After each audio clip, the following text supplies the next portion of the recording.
სანაპირები მომენად რა მისი ჯალა მადლიანი სანაპირო შორს ასლა არ დაგჭირდება იქვე ნახავ სანადირო მომენად რა მისი ჯალა მადლიანი სანაპირო შორს ასლა არ დაგჭირდება იქვე ნახავ სანადირო ეს გადადგავი ხოხობი ალისფერი აფრინდება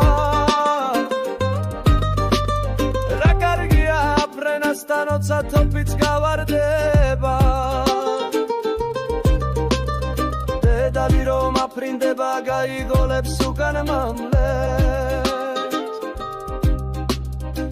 მამალი გიწითელ ბოლოს ცისარტყელად გადააქცევს დედალი რომ აფრინდება გაიგოლებს უკან მამლებს მამალი გიწითელ ბოლოს ცისარტყელად გადააქცევს ფეხს გადადგავი ხოხობი ალისფერი აფრინდება რა კარგია აფრენასთან ოცა თოფიც გავარდება